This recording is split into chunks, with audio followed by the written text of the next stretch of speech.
আজকে দেশের এত বড় দুর্যোগ, সেই দুর্যোগও যদি আমরা সবাই মিলিত হয়ে সবার পাশে দাঁড়াই, ইনশাল্লাহ এই বিপদ আর থাকবে না। আমরা অবশ্যই এই বিপদ থেকে উদ্ধার হবই হব। তো এখানে অনেক ড্রেসই আছে, যে ড্রেসগুলো আমার মেয়ে পরেছে, আবার একদিনও পরেনি।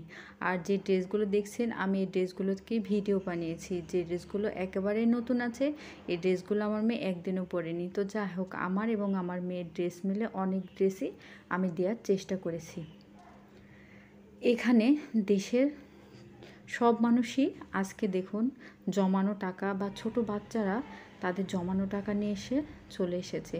সেখানে আমার এই অবদানটুকু অতি সামান্য। যে অবদানটুকু দেখুন, যে যা পারছে তাই সে নিয়ে আসছে। আসুন আমরা সবাই এভাবে যদি মিলিত হয়ে কাজ করি, ইনশাল্লাহ দেশটা একদিন সুস্থ হবে। আমার বাবা টিফিনের জন্য টাকা দিত, এর জন্য আমি ওইটা সাইকেল কেনার ইচ্ছা ছিল। ছোট বাচ্চারা তো ছোট থেকেই শিখবে। আপনি যেভাবে তাকে তৈরি করবেন, সে সেভাবেই তৈরি হবে। তাকে ছোটবেলা থেকেই শিখাবেন যে বিপদে কিভাবে মানুষের পাশে দাঁড়াতে হয়। দেখবেন সে উৎফুল্ল মনে সে মানুষের পাশে দাঁড়াবে, সে মানুষকে সাহায্য করবে।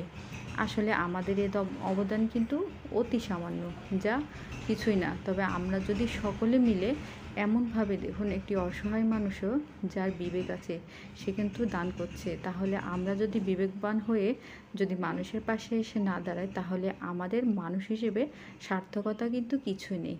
আজকে ঢাকার টিএসসি ভবন দেখলে বুঝতে পারবেন, এটা একটি রাজস্ব কোষাগারের মতো রূপ নিয়েছে, যেখানে যা যা পারছে সবাই নিয়ে এসে সবাইকে সাহায্য করছে।